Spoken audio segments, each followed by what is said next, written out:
ನಮಸ್ಕಾರ ವೀಕ್ಷಕರೇ, Karnataka power TV ನ್ಯೂಸ್ಗೆ ತಮ್ಮೆಲ್ಲರಿಗೂ ಸ್ವಾಗತ. ವಾರ್ತೆಗಳ ವಿವರ. ಬೆಂಗಳೂರು ಟೌನ್ ಹಾಲ್ ಮುಂದೆ ಎಸ್ಎಫ್ಐ ಬೃಹತ್ ಪ್ರತಿಭಟನೆ. ಪೊಲೀಸರಿಂದ ಎಸ್ಎಫ್ಐ ಕಾರ್ಯಕರ್ತರ ಪ್ರತಿಭಟನೆ. 1/6/2026 ಬೆಂಗಳೂರಿನ ಟೌನ್ ಹಾಲ್ ಮುಂದೆ ನೀಟ್ ಪರೀಕ್ಷೆ ರದ್ದುಪಡಿಸಲು ಒತ್ತಾಯಿಸಿ ಮತ್ತು ರಾಜ್ಯಗಳಿಗೆ ವೈದ್ಯಕೀಯ ಸೀಟ್ಗಳನ್ನು ಆಯ್ಕೆ ಮಾಡಲು ಅಧೀನಕ್ಕೆ ಕೊಡಲು ಒತ್ತಾಯಿಸಿ ಹಾಗೂ ಕೇಂದ್ರ ಶಿಕ್ಷಣ ಸಚಿವರಾದ ಧರ್ಮೇಂದ್ರ ಪ್ರಧಾನ್ ರಾಜೀನಾಮೆ ಕೊಡಲು ಒತ್ತಾಯಿಸಿ ಮತ್ತು ಕೇಂದ್ರ ಬಿಜೆಪಿ ಸರ್ಕಾರ ತರುವ ಶಿಕ್ಷಣ ವಿರೋಧಿ ನೀತಿಗಳ ವಿರುದ್ಧ ಟೌನ್ ಹಾಲ್ ಮುಂದೆ ಹೋರಾಟವನ್ನ ಮಾಡುವ ಈ ಸಂದರ್ಭದಲ್ಲಿ ಪೊಲೀಸರು ಎಸ್ಎಫ್ಐ ನಾಯಕರನ್ನ ಅರೆಸ್ಟ್ ಮಾಡಿದರು. ಪೊಲೀಸರು ಅರೆಸ್ಟ್ ಮಾಡಿದ ಎಸ್ಎಫ್ಐ ನಾಯಕರು ರಾಷ್ಟ್ರೀಯ ಅಧ್ಯಕ್ಷರಾದ ಆದರ್ಶ ಎಂ ಸಜಿ, ರಾಜ್ಯಾಧ್ಯಕ್ಷರಾದ ಶಿವಪ್ಪ ಎನ್, ಕಾರ್ಯದರ್ಶಿ ವಿಜಯ್ ಕುಮಾರ್, ಉಪಾಧ್ಯಕ್ಷರಾದ ದೊಡ್ಡ ಬಸವರಾಜ್, ಗಣೇಶ್ ರಾಥೋಡ್, ಸಹ ಕಾರ್ಯದರ್ಶಿ ಸುಜಾತ, ಚಂದ್ರು, ರಾಜ್ಯ ಸಮಿತಿ ಸದಸ್ಯರಾದ ಇಮಾಂ, ಬಾಲಾಜಿ ಚಳ್ಳಾರಿ, ಶಿವರೆಡ್ಡಿ, ಅರ್ಪಿತಾ, ರಜಿಯಾ, ಅಭಿಡಿ, ಪರಿವರ್ತನಾ, ಅನಂತರಾಜು, ಮಹಾಲಿಂಗ, ದೊಡ್ಡಮನಿ. ಪ್ರತಿಭಟನೆ ಸ್ಥಳ town hall, Bengaluru.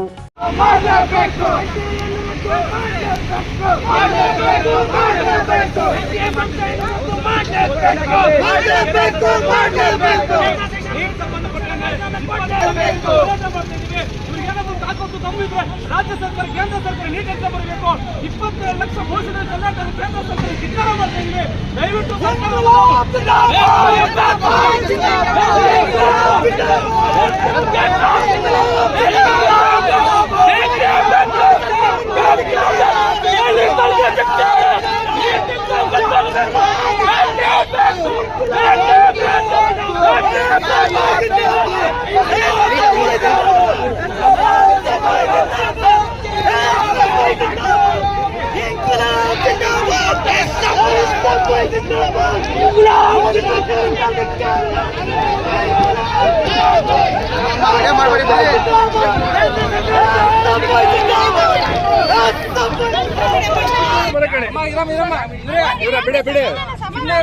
Madam hello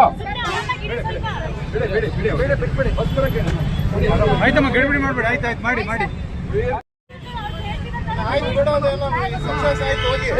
ಆಯ್ತು.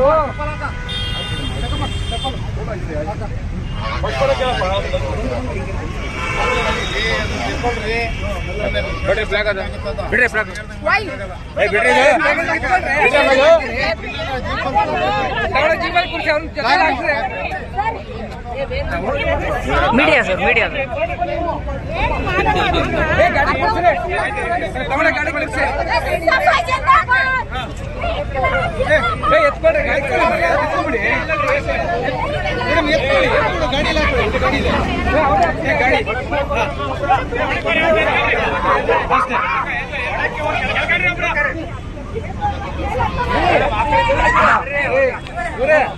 ಹಲೋ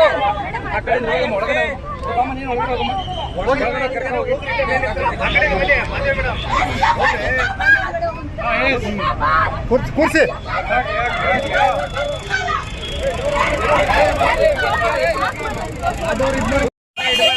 ನಿನಗೂ ಬೇಕಾದ್ರೆ ಕೊಡ್ತೀನಿ, ನಾನು ಡೋಂಟ್ ವರಿ ಕೊಡ್ತೀನಿ. ಬೈಟ್ ಸಿಗೋದು ಇಂಪಾರ್ಟೆಂಟ್. ಸುಜಾತ ಹೇಳಿ ಸುಜಾತ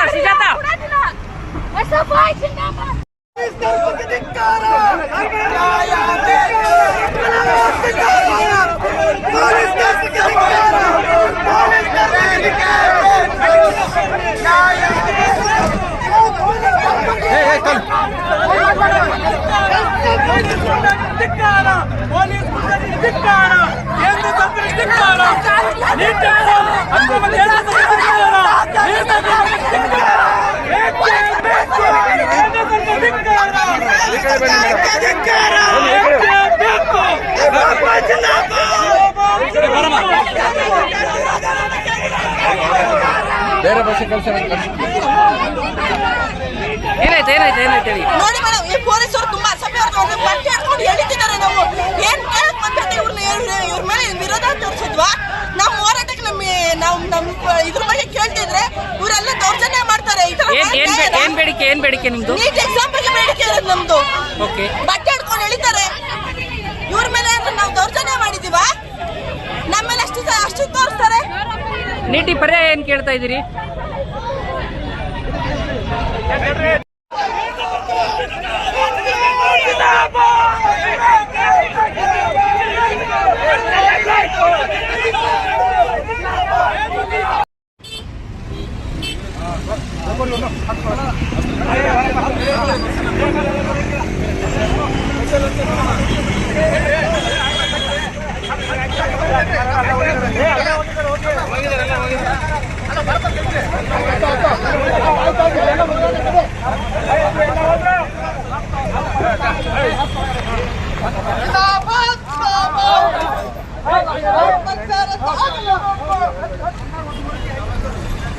ಡೋರ್ ಕ್ಲೋಸ್ ಮಾಡಿ last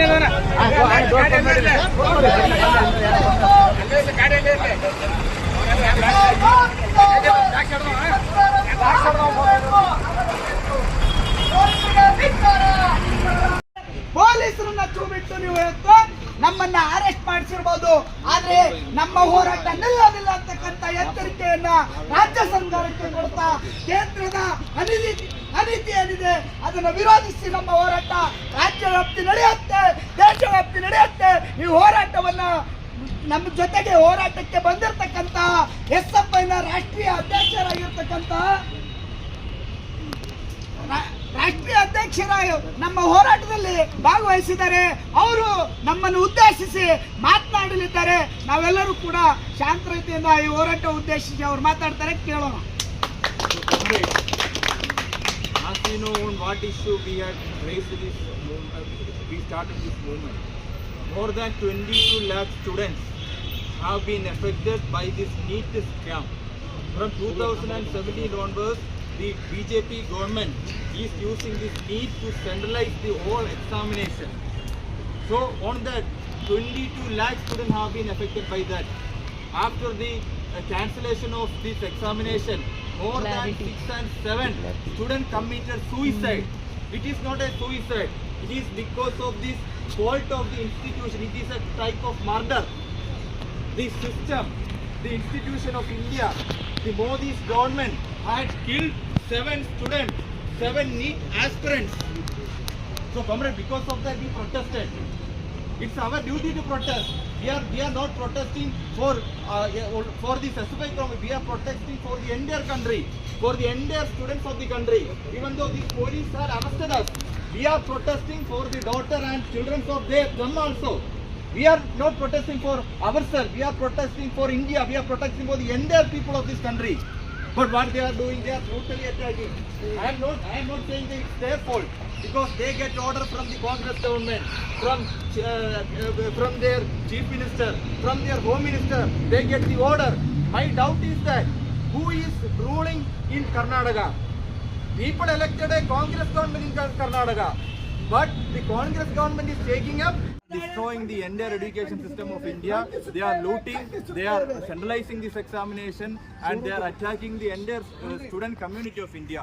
Because of that, we are protesting. When we are protesting, the BJP, the Congress government is also against. They are saying that we should not protest against the BJP government. We are in doubt that who is ruling Karnataka, whether the BJP government or the Congress government. We are demanding the resignation of Dharmendra Pradhan. Proper accountability is needed. Proper investigation is needed. We need justice for the students. ವಿದ್ಯಾರ್ಥಿ federation Karnataka ರಾಜ್ಯ ಸಮಿತಿ ಈ ದಿನ ಪ್ರತಿಭಟನೆಯನ್ನು ನಡೆಸಿತು. NTA ಸಂಸ್ಥೆ ಏನು ಪರೀಕ್ಷೆಯನ್ನು ನಡೆಸುತ್ತೆ, ಆ ಒಂದು NTA ಸಂಸ್ಥೆ ರಾಷ್ಟ್ರೀಯ ಪರೀಕ್ಷೆಗಳನ್ನು ನಡೆಸೋದಕ್ಕೆ ಅರ್ಹತೆ ಇಲ್ಲದಂಥ ಒಂದು ಸಂಸ್ಥೆ. ಇವತ್ತು ನೀಟ್ ಪರೀಕ್ಷೆಯ ಪೇಪರ್ ಲೀಕನ್ನು ಮಾಡಿ ಇಡೀ ರಾಜ್ಯಾದ್ಯಂತ, ಇಡೀ ದೇಶಾದ್ಯಂತ ಇವತ್ತು ಬರೆದಂಥ ಎಲ್ಲ 22 ಲಕ್ಷ ವಿದ್ಯಾರ್ಥಿಗಳ ಒಂದು ಪರೀಕ್ಷೆಯನ್ನು ಇವತ್ತು ರದ್ದುಪಡಿಸಿದ್ದಾರೆ. CET ಎಕ್ಸಾಮ್, UG CET ಎಕ್ಸಾಮನ್ನು ಕೂಡ ಕೊನೆಯ ಕ್ಷಣದಲ್ಲಿ ಇವತ್ತು ರದ್ದು ಮಾಡಿರೋದನ್ನು ನಾವು ಗಮನಿಸ್ಬೋದು. ಅದೇ ರೀತಿ CBSE ಉತ್ತರ ಪತ್ರಿಕೆಗಳನ್ನು ಕೂಡ ಇವತ್ತು ಸರಿಯಾಗಿ ಮೌಲ್ಯಮಾಪನ ಮಾಡೋಕ್ಕಾಗದೇ ಇರುವಂಥ ಒಂದು ದುರ್ಗತಿಯಲ್ಲಿರುವಂಥ NTA ಸಂಸ್ಥೆ ಇವತ್ತು ಇಡೀ ದೇಶದ ವಿದ್ಯಾರ್ಥಿಗಳ ಭವಿಷ್ಯವನ್ನು ಹೇಗೆ ಅದು ರೂಪಿಸುತ್ತೆ ಅನ್ನುವಂಥದ್ದು ಯಕ್ಷ ಪ್ರಶ್ನೆಯಾಗಿದೆ. ಇವತ್ತು ಧರ್ಮೇಂದ್ರ ಪ್ರಧಾನ್ ಅವರು ಇವತ್ತು ಶಿಕ್ಷಣ ಸಚಿವರಾಗಿ ಇವತ್ತು ಸಂಪೂರ್ಣವಾಗಿ ವಿಫಲರಾಗಿದ್ದಾರೆ. 2024ರಲ್ಲಿ ಇದೇ ನೀಟ್ ಪರೀಕ್ಷೆ ಸ್ಕ್ಯಾಮ್ ಆಗಿತ್ತು, ಸುಪ್ರೀಂ ಕೋರ್ಟ್ಗೂ ಕೂಡ ಪ್ರಕರಣ ದಾಖಲಾಗಿತ್ತು. ಅದಾದರೂ ಕೂಡ ಇವತ್ತು ಎಚ್ಚೆತ್ತುಕೊಂಡಿಲ್ಲ. UG CET ಎಕ್ಸಾಮ್ಗಳು ಸರಿಯಾಗಿ ಆಗ್ತಾ ಇಲ್ಲ, ಇವ್ಯಾಲ್ಯೂಯೇಷನ್ಗಳು ಸರಿಯಾಗ್ತಾ ಇಲ್ಲ. ವಿದ್ಯಾರ್ಥಿಗಳಿಗೆ ಇವತ್ತು ಪ್ರಾಣವನ್ನು ಕಳ್ಕೊಳ್ಳುವಂಥ ಪರಿಸ್ಥಿತಿ ಬಂದಿದೆ. ಇವತ್ತು ದೇಶಾದ್ಯಂತ ಸುಮಾರು 10ಕ್ಕೂ ಹೆಚ್ಚು ವಿದ್ಯಾರ್ಥಿಗಳು ಇವತ್ತು ಪ್ರಾಣವನ್ನು ಕಳ್ಕೊಂಡಿದ್ದಾರೆ. ಇದಕ್ಕೆ ಯಾರು ಜವಾಬ್ದಾರಿ? ಇದಕ್ಕೆ NTA ಇವತ್ತು ಸರಿಯಾದ ರೀತಿಯ ಪ್ರಾಣವನ್ನು ಕಳ್ಕೊಂಡಂತ ಆತ್ಮಹತ್ಯೆ ಮಾಡ್ಕೊಂಡಂತ ವಿದ್ಯಾರ್ಥಿಗಳಿಗೆ ಪರಿಹಾರವನ್ನು ಒದಗಿಸಬೇಕು ಮತ್ತು NTA ಸಂಸ್ಥೆಯನ್ನು ಇವತ್ತು ಕೇಂದ್ರ ಸರ್ಕಾರ ಇವತ್ತು ರದ್ದುಗೊಳಿಸಬೇಕು. ನೀಟ್ ಎಕ್ಸಾಮ್ ಅನ್ನು ರದ್ದುಪಡಿಸಿ ರಾಜ್ಯದಲ್ಲಿರುವಂತಹ ವೈದ್ಯಕೀಯ ಸೀಟುಗಳನ್ನು ರಾಜ್ಯಕ್ಕೆ ಬಿಟ್ಟುಕೊಡಬೇಕು. ರಾಜ್ಯ ಸರ್ಕಾರಗಳು ಆಯಾ ಸೀಟುಗಳಿಗೆ ಅನುಗುಣವಾಗಿ CET ಈ ರೀತಿ ಒಂದು ಪರೀಕ್ಷೆಗಳನ್ನು ನಡೆಸಿ ಅಲ್ಲಿಯ ಸ್ಥಳೀಯ ವಿದ್ಯಾರ್ಥಿಗಳಿಗೆ ಅನುಕೂಲ ಆಗುತ್ತೆ. ಅದರಿಂದ ಹೀಗೆ NTA ಸಂಸ್ಥೆಯ ಅವ್ಯವಹಾರವನ್ನು ಇವತ್ತು ವಿರೋಧಿಸಿ ಧರ್ಮೇಂದ್ರ ಪ್ರಧಾನ್ ಅವರು ರಾಜೀನಾಮೆಯನ್ನು ಕೊಡಬೇಕು ಅಂತ ಅಂದ್ಬಿಟ್ಟು ಇವತ್ತು ಪ್ರತಿಭಟನೆಯನ್ನು ಮಾಡಿದ್ದೀವಿ. ಈ ಒಂದು ಪ್ರತಿಭಟನೆಯಲ್ಲಿ ಹಲವಾರು ವಿದ್ಯಾರ್ಥಿಗಳನ್ನು ಇವತ್ತು ಬಂಧಿಸಿದ್ದಾರೆ. ಬಂಧಿಸಿದ್ರು ಕೂಡ ನಾವು ವಿದ್ಯಾರ್ಥಿಗಳು ಬಗ್ಗದಿಲ್ಲ. ಮುಂದಿನ ದಿನಗಳಲ್ಲಿ ದೊಡ್ಡ ಮಟ್ಟದಲ್ಲಿ ಹೋರಾಟವನ್ನು ಹಮ್ಮಿಕೊಳ್ತೀವಿ ಎನ್ನುವಂತ ಹೇಳ್ತಾ ವಿದ್ಯಾರ್ಥಿಗಳನ್ನು ಬಂಧಿಸಿರುವಂತಹ ರಾಜ್ಯ ಸರ್ಕಾರದ ಪೊಲೀಸರು ಇವತ್ತು ರಾಜ್ಯ ಸರ್ಕಾರ ಇವತ್ತು ಕೇಂದ್ರ ಸರ್ಕಾರ ಎರಡೂ ಇವತ್ತು ಒಂದೇ ಪಾಲಿಸಿಗಳನ್ನು ಅನುಭವಿಸ್ತಿದೆ. ಕಾಂಗ್ರೆಸ್ ಮತ್ತು ಬಿಜೆಪಿ ಸರ್ಕಾರಕ್ಕೆ ಏನೂ ವ್ಯತ್ಯಾಸಗಳನ್ನು ಕಾಣಿಸ್ತಾ ಇಲ್ಲ. ಇವತ್ತು ಶಾಂತಿಯುತವಾಗಿ ಪ್ರತಿಭಟನೆ ಮಾಡ್ತಾ ಇದ್ದಂಥ ವಿದ್ಯಾರ್ಥಿಗಳನ್ನು ಕೂಡ ಇವತ್ತು ಪೊಲೀಸ್ನವ್ರನ್ನ ಚೂ ಬಿಟ್ಟು ಇವತ್ತು ಪೊಲೀಸ್ನವ್ರ ಮೂಲಕ ಇವತ್ತು ವಿದ್ಯಾರ್ಥಿಗಳ ಹೋರಾಟವನ್ನು ಒತ್ತಿಕ್ಕುವಂಥ ಪ್ರಯತ್ನವನ್ನು ಏನು ಮಾಡ್ತಾ ಇದೆ. ಇದಕ್ಕೆ ಭಾರತ ವಿದ್ಯಾರ್ಥಿ ಫೆಡರೇಷನ್ ಇವತ್ತು ಸರ್ಕಾರಕ್ಕೆ ಎಚ್ಚರಿಕೆಯನ್ನು ಕೊಡ್ತಾ ಇದ್ದೀವಿ. ರಾಜ್ಯ ಸರ್ಕಾರ ಇರ್ಬೋದು, ಕೇಂದ್ರ ಸರ್ಕಾರಕ್ಕೆ ಮುಂದಿನ ದಿನಗಳಲ್ಲಿ ಇನ್ನೂ ದೊಡ್ಡ ಮಟ್ಟದಲ್ಲಿ ಹೋರಾಟ ಮಾಡ್ತೀವಿ ಎನ್ನುವಂಥ ಎಚ್ಚರಿಕೆಯನ್ನು ಈ ಮೂಲಕ ನಾವು ಕೊಡ್ತಾ ಇದ್ದೀವಿ.